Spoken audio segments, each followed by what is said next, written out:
Hello, and welcome. Good morning. It is the 18th day of July, 2021. It is 9 a.m. It is foggy yet again. Oh, look, we got Tiamat on the screen because she's got her own magic card now. Hey, except I think she had a magic card before, didn't she? Or maybe those were all homebrews. I don't know anymore. Apparently everything I say is wrong. I'm your grumpy guide to all things gaming, and we have survived G4 Dungeons & Dragons Wizards of the Coast live stream.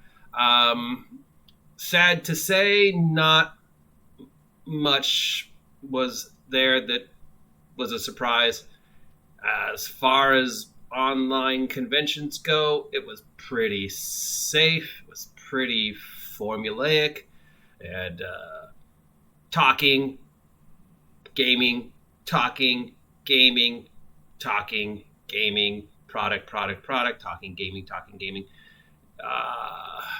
I guess the surprise that they thought was going to be was the Dragon book, but of course that would already had been spoiled like 3 days in advance. So the announcement of Fizbin's Guide to All Things Dragons wasn't a surprise because it had already been spoiled because we can't have nice things. Other than that, no big surprises.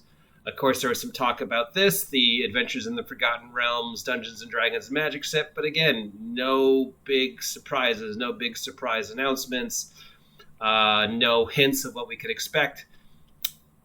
It was a pretty safe 2 days. Pretty much all the D&D games we showed were a lot of younger, more socially hip individuals than I am. Very few of them I recognized. That doesn't mean anything. They're probably just from IPs I am not familiar with, or online D&D, D&D Beyond, Twitch D&D programs I'm not familiar with. That's not a bad thing. It just means I only recognized like 3 or 4 people. I was very surprised when they had the DM's table that the only DM I recognized was Satine. And her long-standing relationship with D&D. Other than that, it was a bunch of people I had no idea who they were or why they were considered the best DMs for the D&D roundtable. Conspicuous in his absence, Mercer. Also, I don't think Keith Baker was there. If he was there, I didn't recognize him. But Satine was there, so it was at least one recognizable face. And then of course, we had Jack Black and Kevin Smith take part in a game. Seth Green showed up for a game. I guess there was a game with a cast from a show called AP Bio. I don't know that show, but whatever. I mean, they could have been all expert D&D players who'd been playing for thousands of years, or they could have been people who'd never played before.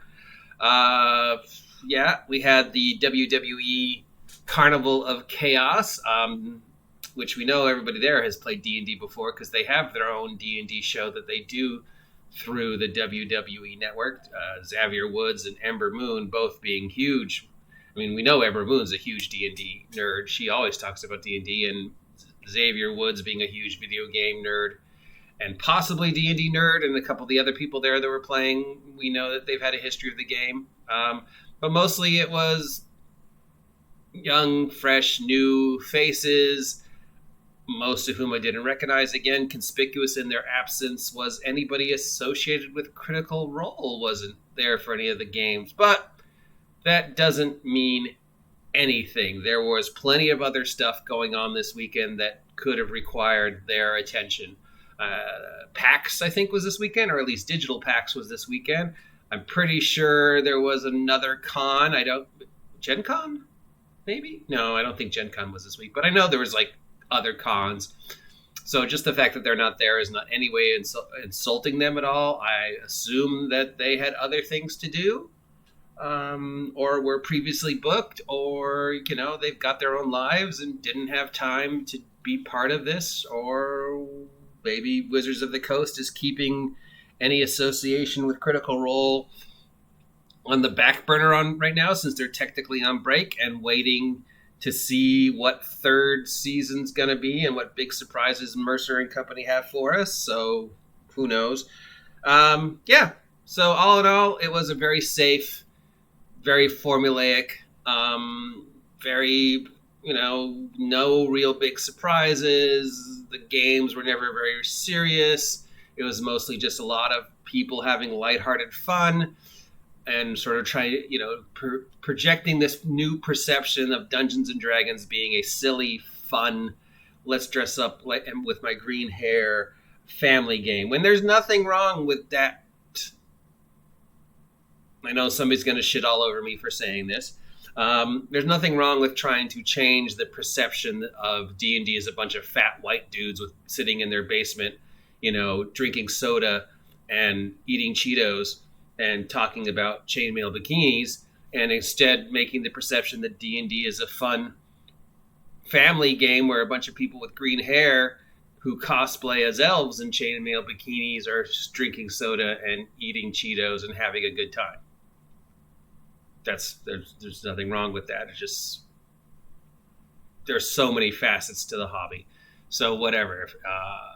If in an attempt to get more ratings and get more money, they want to try and change the image of D&D, that's great. More power to them. I'm not going to go into that in this vlog because if I say anything, I'm just going to be told I'm wrong or I'm stupid or I'm going to be insulted. So let's just stay to the facts of what we saw over the past few days. And what we saw over the past few days wasn't a lot. Wasn't any surprises. It wasn't anything we didn't expect. It was pretty safe. There was the weird name one, Grumble Shanks and Pickle Bottom or whatever it was, and there was a lot of like, what's that?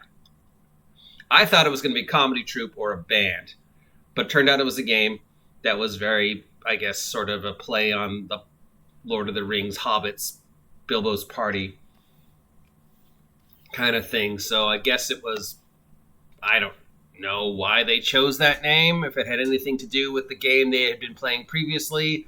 A lot of them, mentioned like, oh, I've been playing for 5 years. Oh, I've been running this game for 7 years. So I don't know, because I don't watch a lot of online D&D product. That doesn't mean the online D&D product is bad. I'm not insulting it.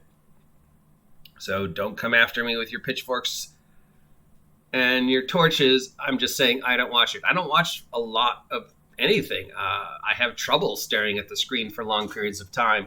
I don't play video games for very long. I don't watch TV shows online for more than maybe 20, 30 minutes, and then I have to turn it off. So I definitely do not watch a lot of, I probably should watch more of them, but I don't. And it has nothing to do with the quality of the show. It has to do with it's not interesting to me, and it bothers my brain to watch anything for a long period of time. So please do not think I'm insulting just because I didn't recognize anybody. But of course I know you will. So anyways, that's it. Nothing really to report. So no news is good news, I guess. The only thing we can maybe speculate on is the magic cards from Adventures in the Forgotten Realms, and there's possible hints in that. I did talk about that briefly when I went over the list of cards yesterday and the two surprises that I was not expecting. Well, there was a couple, but there was two big ones.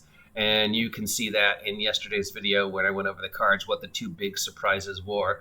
Other than that, if you appreciate this content, comment down below. If you don't appreciate this content, I don't care. If you haven't subscribed, please subscribe. Help me hit 1,000 subs by the end of the decade. Till next time, have a great day. Stay warm, stay safe, stay dry, stay hydrated, stay awesome, stay off my land. And I will talk to you when Tiamat finally gets around to delivering my groceries.